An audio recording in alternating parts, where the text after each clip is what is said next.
சூடித்தந்த சுடற்கொடியே சோகத்தை நிறுத்திவிடு. நாளை வரும் மாலையன்று நம்பிக்கை வளர்த்து விடு. நம்பிக்கை வளர்த்து விடு.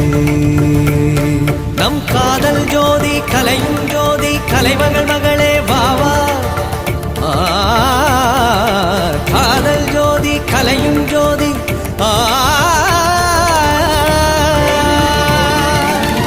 ஜோதி எப்படி ஜோதியை எரிக்கும்